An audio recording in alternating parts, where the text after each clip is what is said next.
we're going to turn from the question of how did it happen to what happens after you extend the rights of marriage to same-sex couples with researchers on our next panel. There's some introductions, they're just a lot of fun to do, and this is going to be one of them.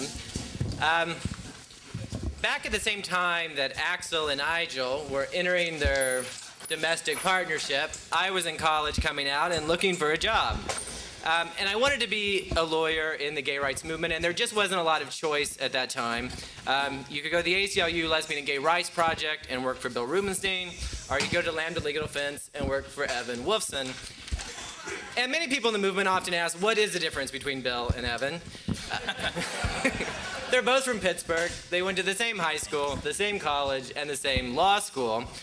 But I quickly found out the difference when I applied first with Bill and then went to have an interview with Evan, and Bill didn't hire me, and Evan did. Bill has since corrected that several times over. But I can tell you, and that was 17 years ago, that Evan Wolfson, the research that he gave me at that time was looking at constitutional rights in various states around the country to build challenges to lead to lawsuits to fight for the right to marriage. He has fought tirelessly over a couple of decades to make the freedom to marry a reality in this country and to continue to make that reality. So while Time magazine may consider him one of the most influential people out there, I like to consider him one of the most influential people in my life. So I introduce Evan Wolfson. Thank you. Thank you. Well, now that you know the only difference between me and Bill Rubenstein, thank you very much, Brad. You've come a long way. Well, I get to have the opportunity today to, in this panel, to really not have to say very much because we have two very distinguished, extraordinary scholars, researchers, and activists who are going to be presenting to you, and all I have to do is moderate. They have agreed to not have me read their bios to you, so I won't. I will just say that these truly are two friends of mine, two people I very much respect. They are academics, they are scholars, they are researchers who have taken those skills and prodigious bodies of work, both of them, and not just left them in that arena, but taken them into the world of action and activism and advocacy to actually go out there and make a difference in the world. And the Williams Institute did a great job in bringing them here today.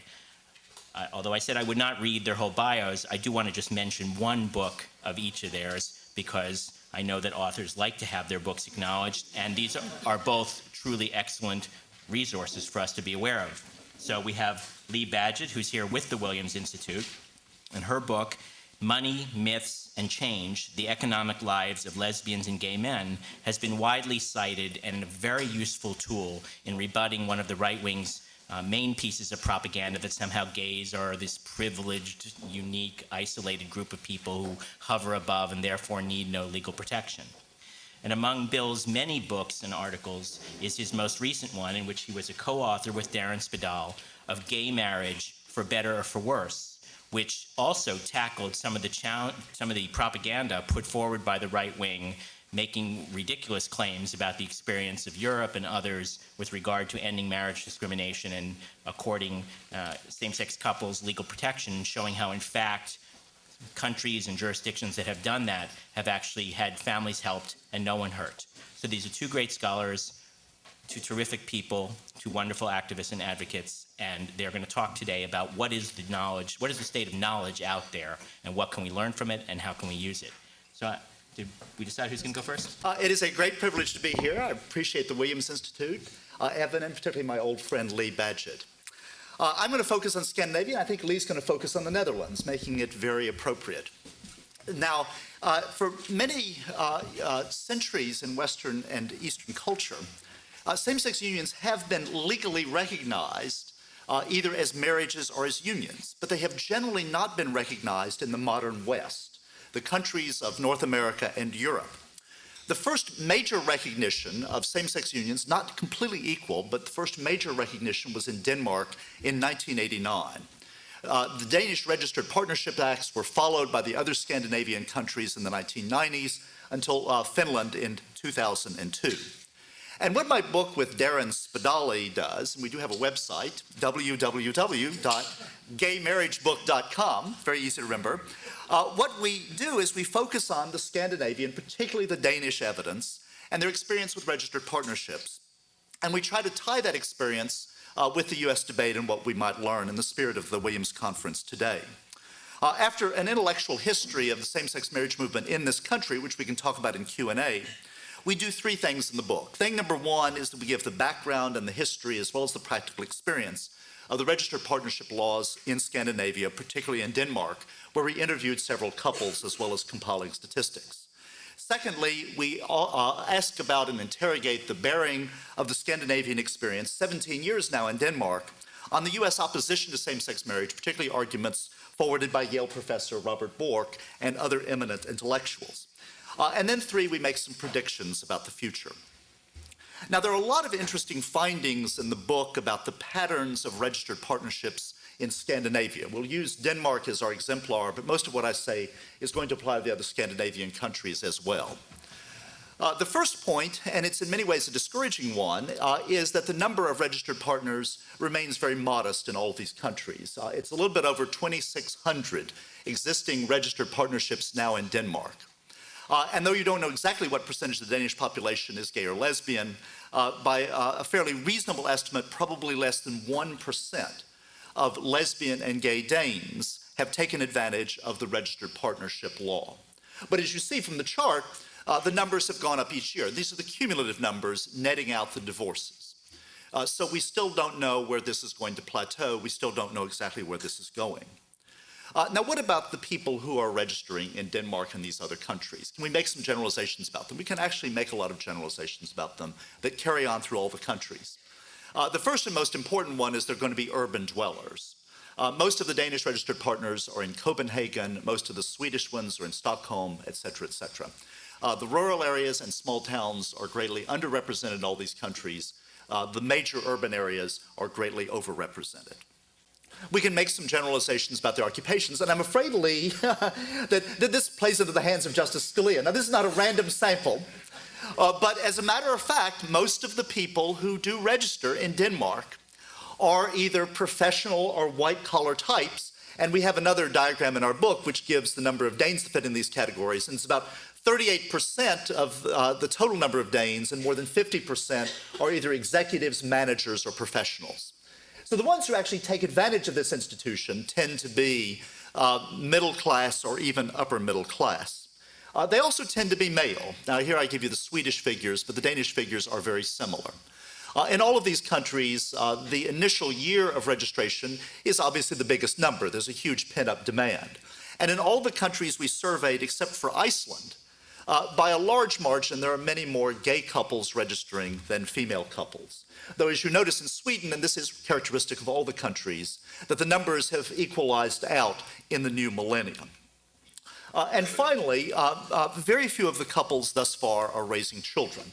Again, there's a slope here. In Denmark, which had a 1989 law, very few of the couples early on were raising children, and the number of couples raising children has gone up very significantly in each 5-year interval.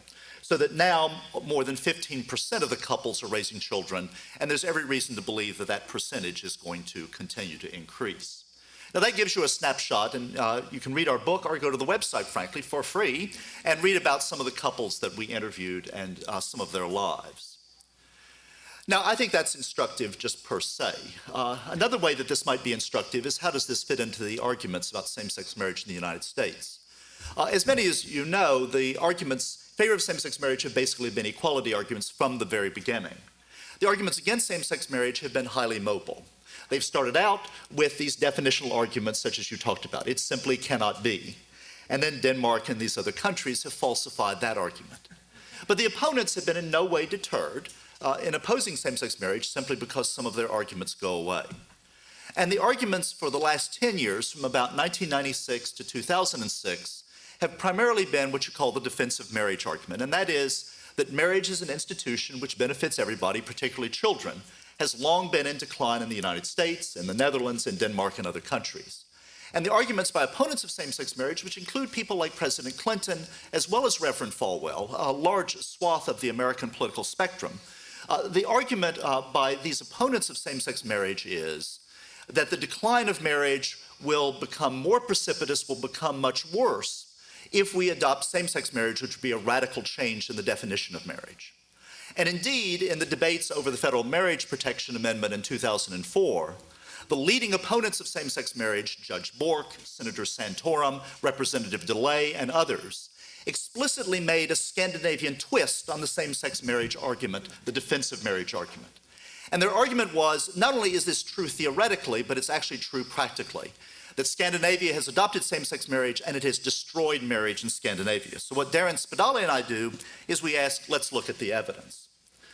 The evidence in Denmark and most of the other countries has been, since 1970 or thereabouts, the marriage rates in those countries have steadily declined. The divorce rates have steadily increased, and the rates of children born outside of marriage have increased in Denmark fourfold, from 11% in 1971 to 44% in 1989.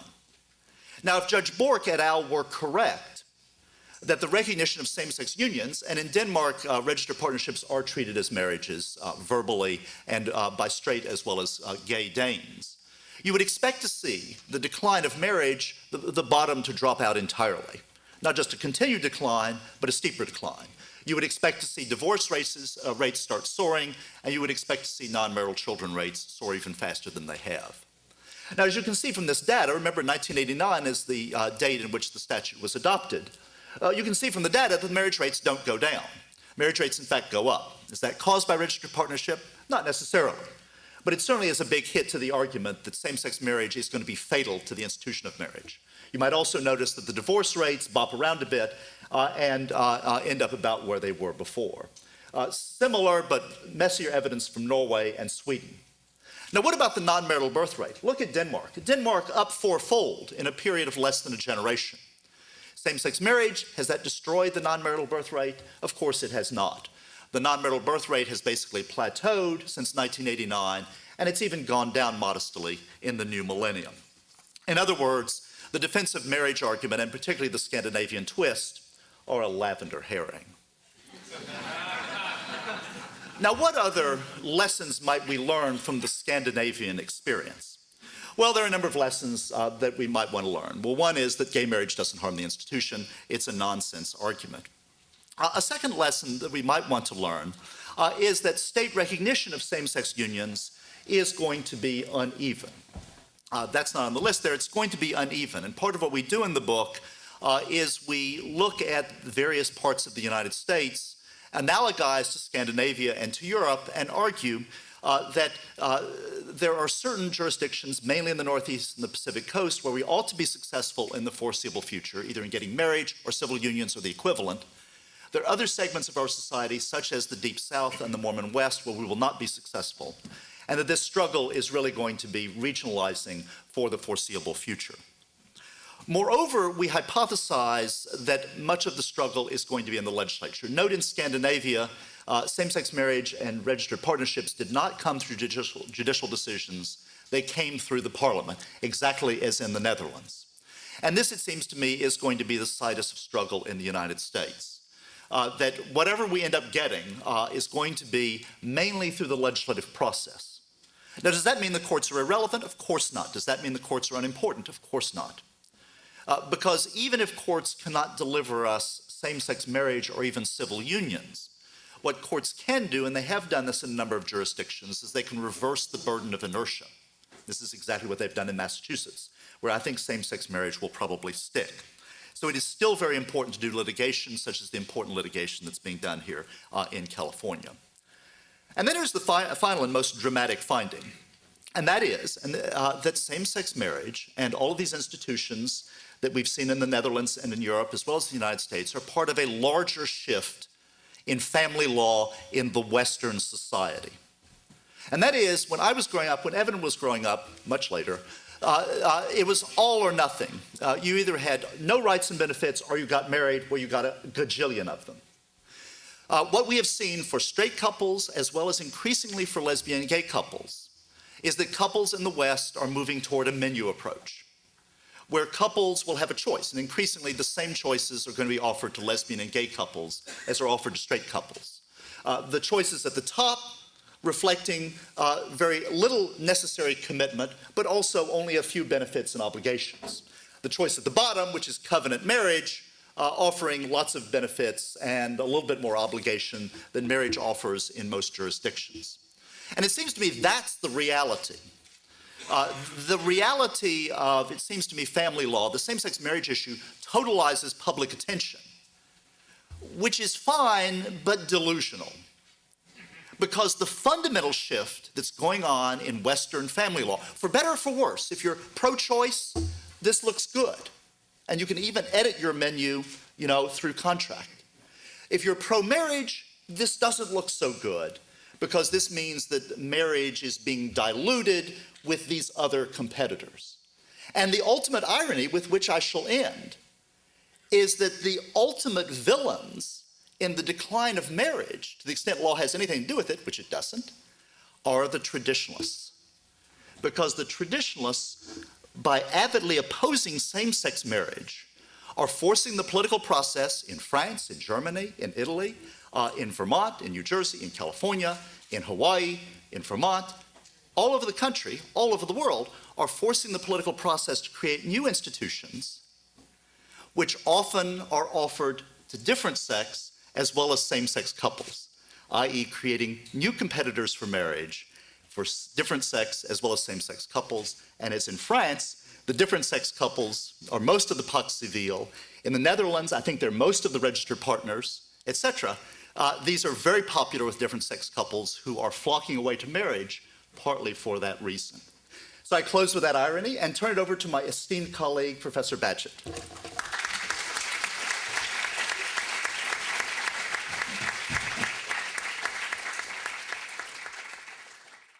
Okay, well, thank you. I am actually going to talk about the book yet to come. Evan talked about the book in the past. I actually have a present book that I'll mention in a few minutes, and this is the book yet to come, so it's great to have a chance to talk to you about this with this esteemed panel today.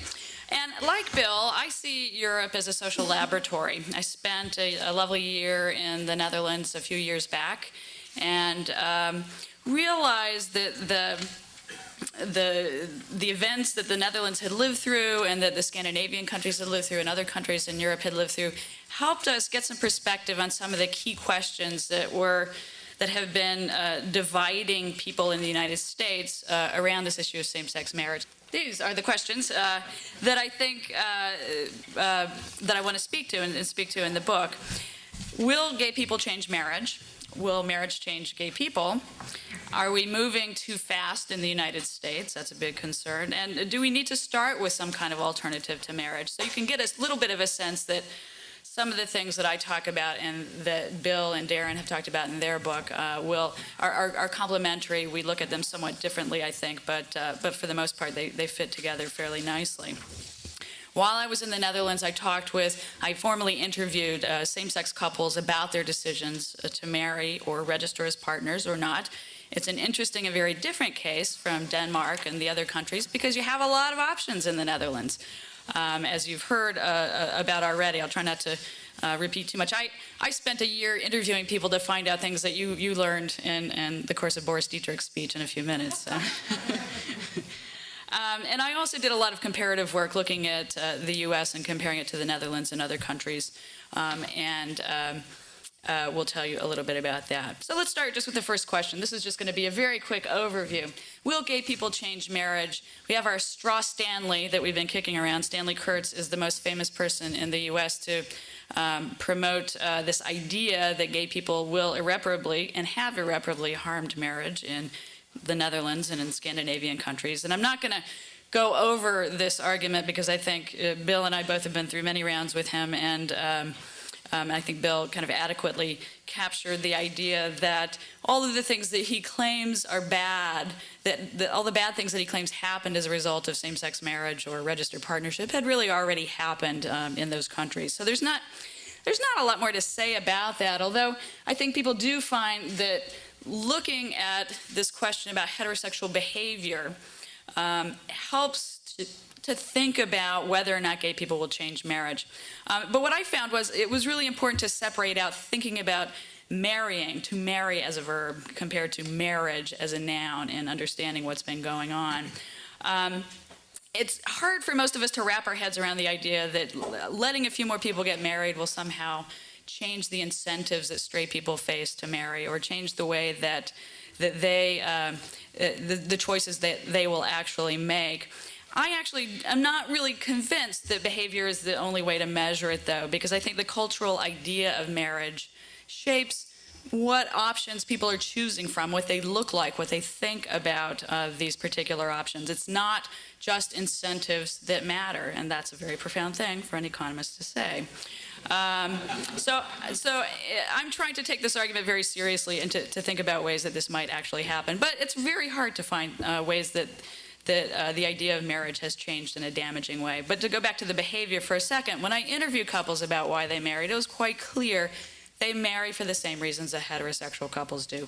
They want to express their commitment to one another, they want to do it to each other, and they want to do it in public in front of their family and friends. And it has a great deal of value to them to be able to do that. They're doing it for romantic reasons. They're doing it for practical reasons. These are all things that you hear, that you see in studies of heterosexual couples when you ask them why they get married or why they don't get married. Now, because they have these choices, this expanded menu of options in the Netherlands compared to most other countries, it's another referendum of sorts about which one of those is on top of the hierarchy. And it is quite clear in the Netherlands that marriage is on top, just as it is for heterosexual couples. Heterosexual couples in the Netherlands who formalize their relationship choose marriage. Very few choose registered partnerships. It's a little more mixed in terms of the same-sex couples. I can put some of those numbers in perspective that Boris Dietrich mentioned. One estimate is that about 15% of same-sex couples in the Netherlands have married, and another 10% have registered as partners.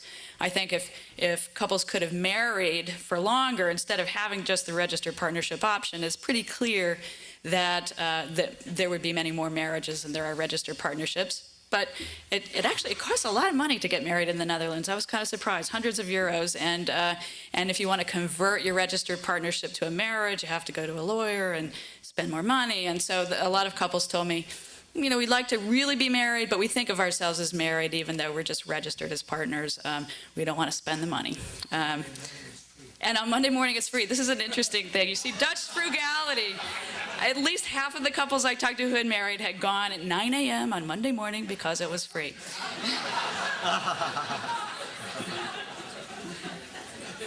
So, learn all sorts of interesting things.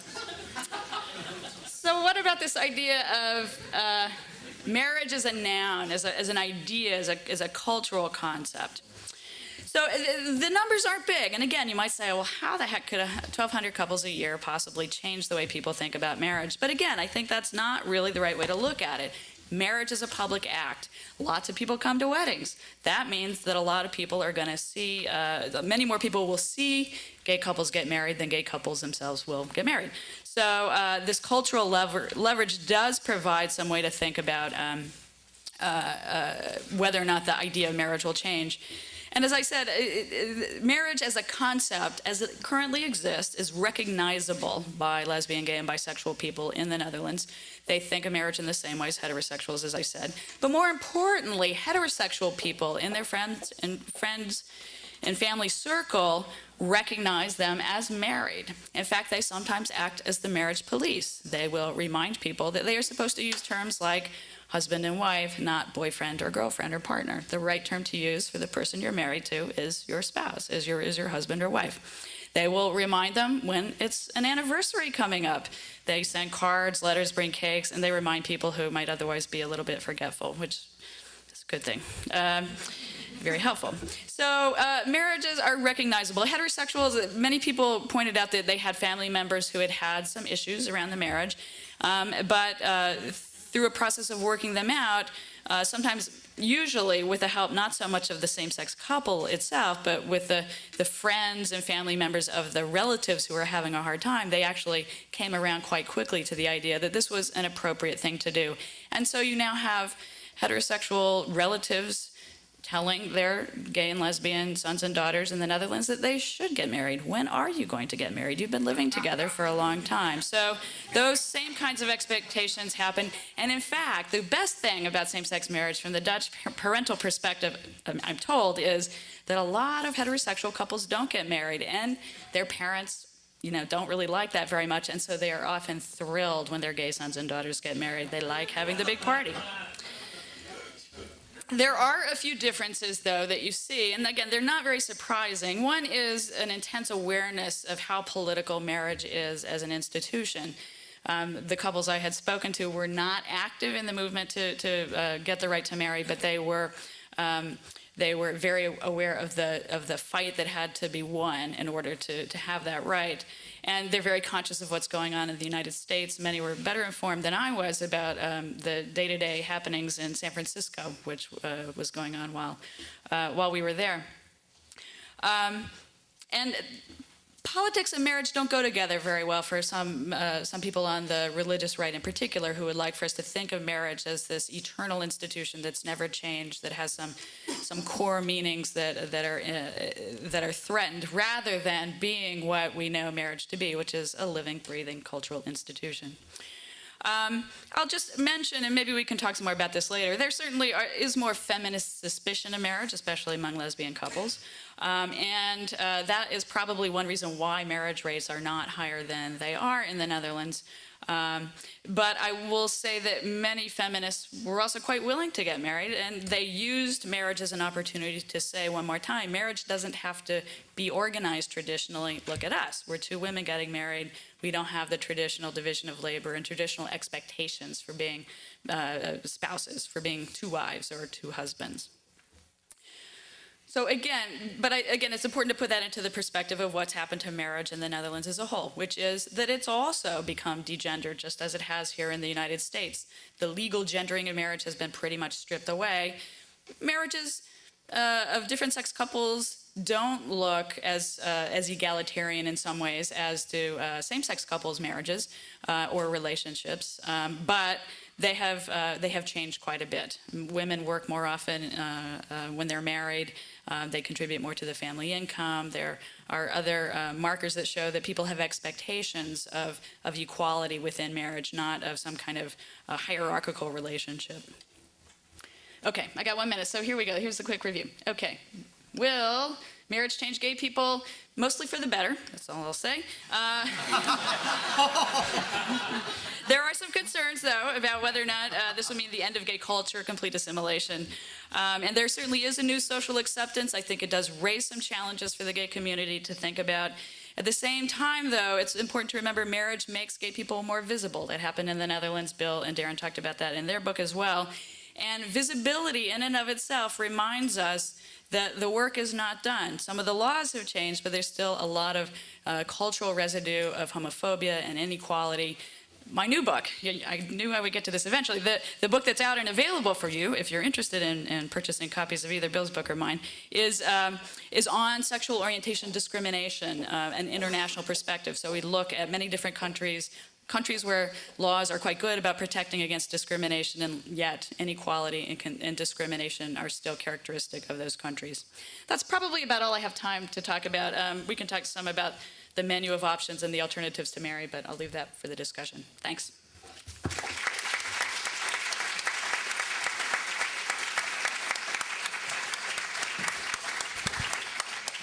Well, thanks to both of you. I actually have a question or two or 5 or 10 for you, but I'm sure people here do.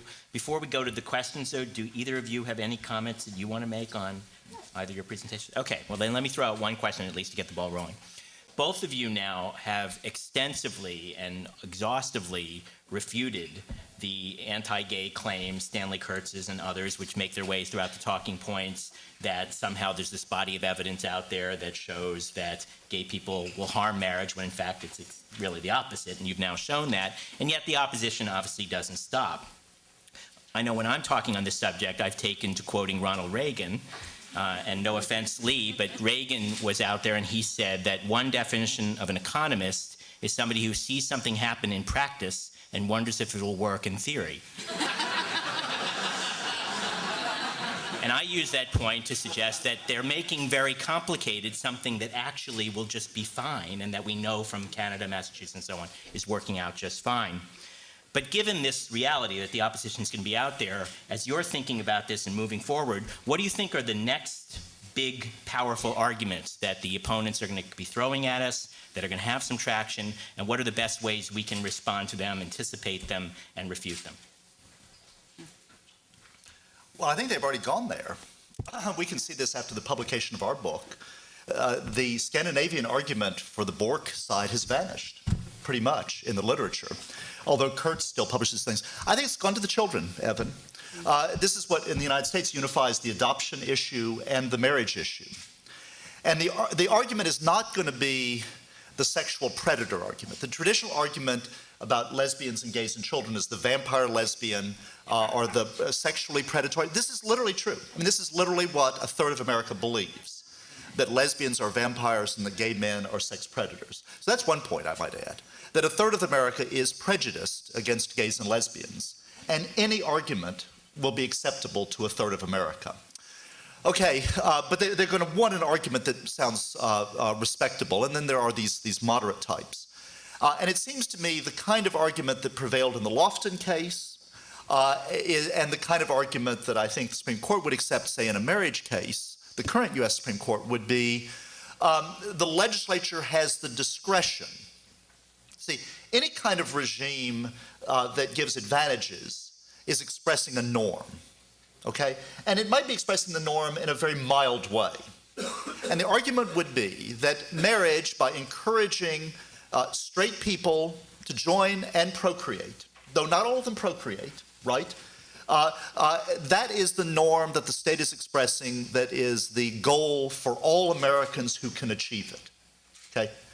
And that children are better raised, or best raised would be the argument, in a marital household where there is one mother and one father, right? Not that homosexuals are bad for children, some of our best friends are homosexuals, but I wouldn't want my daughter to marry one, would be the kind of attitude that I'm describing. And so the emphasis would be on, do you want to take any risks with America's children? We have a tried and true method for raising children. It's heterosexual procreative marriage. And to the extent it's broken down, we should try to fix it, we should try to protect the children. And do we want to take a risk with these children's futures, either for the cultural reasons that Lee is talking about, or for no promo homo reasons, which most people are not willing to articulate openly, but is part of the private and closeted discourse, or based upon social science studies? I think we can expect to see social science studies coming out supporting this argument. And one of our friends, or quote-unquote friends, David Blankenhorn, has a book in Galleys that is going to argue, I think, precisely that. And he's a social scientist. He's not a foaming-at-the-mouth bigot. We've debated it. We've both debated him. And I bet you he's going to make an argument. I debated him at Columbia last fall, and I bet you that's the argument, at least that's one of the arguments he's going to make. And that will be what they seize upon. Okay, so we know that we have the American Academy of Pediatrics and every other reputable public health authority, child welfare association, academics, and so on. The scholarship's on our side. More important thing is the people are on our side. The way to counter this argument, you're right, Judith Stacy and other scholars, the way to counter this argument is the lived lives of lesbians and gay people. So what Lee is doing in the Netherlands and what Darren Spadali and I are trying to do in Scandinavia is tell the stories, not just give the data, but tell the stories of lesbian and gay couples who are raising children. So for example, we might have on the ballot in 2008 in Massachusetts the marriage thing, right? And I think that might be good news. Now, Evan does not think it's good news, and he might be right. Evan's usually right about things. He certainly thinks that he is. But I think there might be a silver lining to what Evan and I think is not a great thing. And that is bring it on, Mitt Romney. Bring on a referendum in 2008, at which point there are going to be 3 years of same-sex couples. And I would like us to produce commercials. I would like to challenge the Williams Institute to get involved in this. Not just, statistics, that's great. But let's do fundraising to have commercials where we hone in on the lesbian couple in Northampton and say, and actually have a real commercial. Well, what has your marriage meant to you? Well, here's what it's meant to me. And then here's this little kid. Well, what has it meant to you, little Evan? And little Evan says, no, not kidding, not kidding. And little Evan says, my mommies told me that the reason they got married was for me, was to express their love and commitment, not just to one another, but their joint commitment to me. The camera comes in. No, then. Okay, I'm openly homosexual. This is what you'd expect. And then Darren Spadali would be a great voice for this. He has a great voice. Then the voice would say, well, little Evan, well, what do you think about Governor Romney who wants to take away your mommy's marriage? And as that little child's eyes well with tears. Honestly, the issue has got to be humanized. It's got to be humanized. The more people who are not only out of the closet as gay and lesbian, and this is the great thing that we found in Denmark, that the choreography of the marriage ceremony brought a lot of people out of the closet to their coworkers, their friends, their families as gays and lesbians, but more importantly brought them out of the closet as gay and lesbian couples and brought them out of the closet as responsible PTA attending, soccer momming parents. And just gave a little bit more connection. Wearing the wedding ring gave a little bit more cause for conversation at the water cooler or at the PTA meeting about, yes, normalizing the idea that gay and lesbian couples and parents have all the same problems and a lot of the same virtues. Well, all the same virtues and a lot of the same problems as straight parents doing this sort of stuff. Right. Okay, well, I think you were talking about the other little Evan, but Lee, do you? Yeah, I just wanted to say it's certainly complementary, I guess, to the strategy Bill's espousing. I would say that we have to just shift the framing that we use of this issue away from, what happens to all the children, of heterosexual couples to what happens to the little Evans whose parents are not married. They exist, they're real, and they have identifiable challenges. And so it put the burden of proof back on the other side to say, well, what are you going to do about it then? And that's something that most of them don't want to address. And to amend what I said, it's also important to get the straight grandparents involved. There are no more effective spokespeople for our causes than PFLAG. And so as little Evan is crying, then the camera goes to the grandparents. Obviously straight, husband and wife with the dress and the trousers and everything. And they say, this is what Lois and Betsy's marriage has meant to us as grandparents. That Lois has been the best thing that happened to Betsy. And we just revel in these children that they've brought to us, et cetera, et cetera. So, just when you think you've hit the emotional high point with little Evan, then you top yourself with the straight older grandparents.